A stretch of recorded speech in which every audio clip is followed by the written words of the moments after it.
Hey, what's happening, everybody? So I tried to make a live stream about this last night. I tried to make a video over the weekend, and everything just keeps not working out. So hopefully third time's a charm here. We had a wildfire out by where I live, which is right out here, and had to evacuate the other week, and it was pretty gnarly. So as you can see, everything is dry out here, and right now the humidity is probably about 7%, I think it said on my phone. It's extremely dry all the time up here. God damn, is it beautiful. And every once in a while we have this little thing called Santa Ana winds. I don't want to explain it because I'm going to butcher it. I don't understand how it works, but basically it's very fast moving, very dry, very hot, relentless winds that blow in Southern California. And when you combine those crazy hot, crazy dry winds with all this dry, dead brush and stuff, if there is a fire, it tends to grow very fast and very rapidly and be very hard for firefighters to control. So that's the situation we were facing on what was it, the Friday before last, I think. I don't know. I don't remember what day it was. Might have been Thursday. Yeah, I think it was Thursday. So anyway, the winds were blowing all night, very strong. I couldn't sleep because it seemed like every time I fell asleep, the wind would come and it would knock the trailer, and it felt like the trailer was going to tip over, and I'd wake up in a panic. So I hardly got any sleep. And then about at 9 o'clock in the morning, I think I finally got to sleep, and I was in the middle of a dream. I was dreaming about something, and Evie comes in and she's like, "Jed, I think we need to go." I'm like, "What do you mean we need to go?" She's like, "I think there's a fire, we need to go.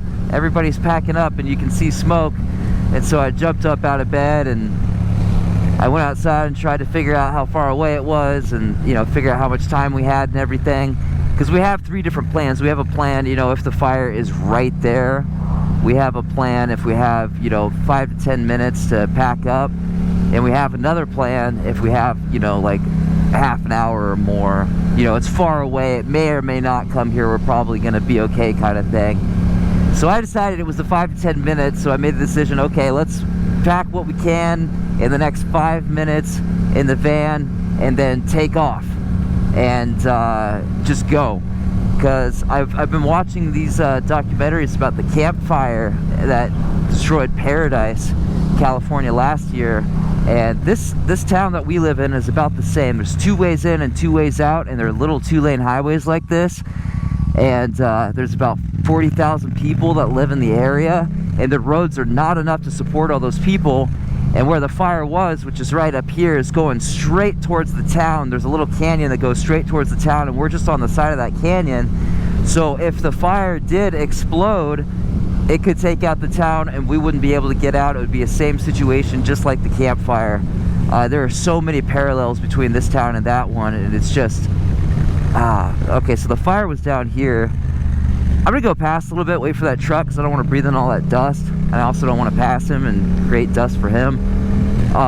So anyway, my idea was, let's play it safe and just get out, and hopefully nothing happens. It's better safe than sorry. It's better to have our lives and lose the trailer and our stuff than lose our lives trying to save stuff that could all be replaced. Oh, those goats. So that's what happened, and the winds died down. Wow, that is a beautiful scene. Look at that tree and those horses. Jeez.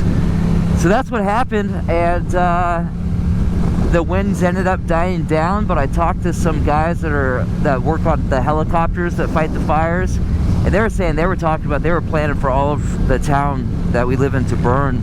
They said they thought it was going to be another campfire, but the winds stopped, like an hour after the fire started, so they were able to get it out or get it contained. They don't. He told me that they don't put out wildfires. They just contain them. They keep them from spreading, which I thought was pretty interesting. I didn't know that until now.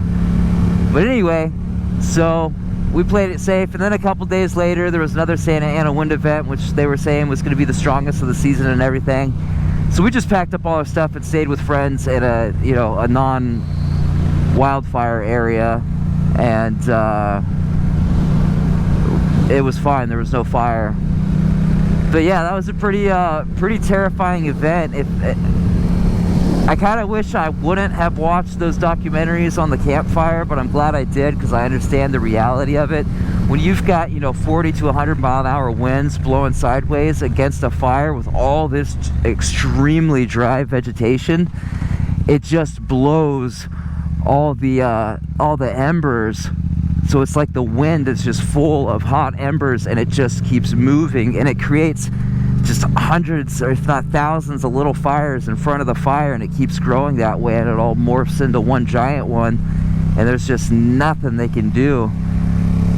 So the fire was down here quite a ways. I came down here, like I said yesterday, and tried to film it, and the big area that burned is back in, you're not going to be able to see it on the GoPro. I can barely see it with my eyes, and I didn't bring my camera with my longer lens, but I still don't even think that one's long enough to really see it. Anyway, you can see all the little areas that burned, but just look at how dry this stuff is, man. One thing about California, especially, out in the desert areas like this, if you're not right next to the coast, is this is just part of how the landscape works. It burns. It's part of how it's worked for a long time. And there's a lot of little things about, what's making these fires worse and stuff that I'm not going to get into. There's politics involved and all kinds of stuff. I'm not going to get into that, but this area right here, you can see burned all the way, and this is just a little area. So what happened is the wind pushed the embers down here, and this little area burned. Anybody behind me? No. And you can see right down in here burned pretty good too. Yeah, you can see here's a little area just right down in there. And these also might be areas where the fire department pre-burned, because we've got a big winery right here and a lot of houses right down there. So in here was all burned, and someone cut all these trees. It looks like that's old though. It doesn't look like they just did that a couple weeks ago. But yeah, you can see in here is all burned. And right here. Yeah, there's a couple more little areas down there that burned as well. So we are, unfortunately looking for a new place to stay. We absolutely love this area and this little town. I mean, it's a dream come true. Look at this, all burned. Living on these beautiful twisty mountain roads. And it's also, oh shit, tripped. It's also, the weather is perfect and the views are perfect. Like, it's the coolest place I've ever lived. I absolutely love it up here, and so does Evie. The little town is quirky and unique and just a special little place. So I don't know, man. Am I being paranoid and overly cautious? I mean, obviously it's a real, look at how this stuff all burned, man. Obviously it's a real threat, I don't know. It's also, this is one of the cheaper areas we've found around San Diego. But there's got to be something cheaper, you know what I mean? Oh wow, this road's really washboarded.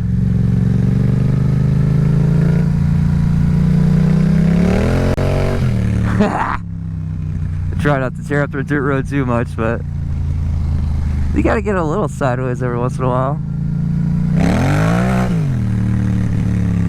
Alright, so that's the fire thing. We still have our plans, and we're working on selling the van and getting a pickup, or we might get a pickup and then sell the van, and I don't know how that's gonna work yet. We've got one we're going to look at soon. It's a 91 Chevy. It's got a 454 in it, and it's a 3/4 ton. It'll have no problem pulling our trailer with the bikes in the back. And if we get that, then we can set it all up and just be ready to go anytime. Wow, that was a weak wheelie. That's probably the weakest one I've ever done.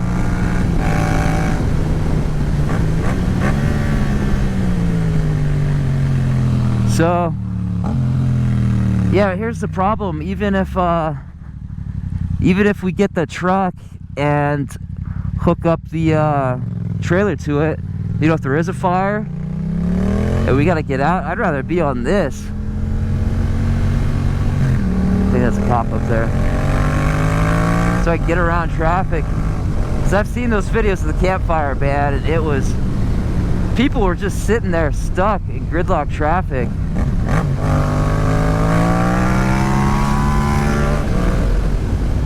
And it was horrible. I love firefighters. They're not my favorite type of people. How awesome do you have to be to like go into a giant fire that can kill you at any time to save a stranger and their property? This place burned in a fire. See the fireplace just sitting there? There's a lot of places around here that are just foundations, because there's been fires up here that have burned the whole thing down. The RV park we're staying at has burned down. And yeah, it's dangerous living up here, man. It's a matter of time kind of thing. It might not happen this year, it might not happen next year, it might not happen for 20 or 30 years, but it's gonna happen. Eventually this whole place is gonna go. That's how nature works. All these people built their homes in a place, you know, where nature cleans itself up constantly. Anyway guys, that's my video. I don't want to keep this thing too long. Last time it was a 30-minute video, and I had a hard time chopping it down. So thanks for watching. I'll see you next time. Love yourself.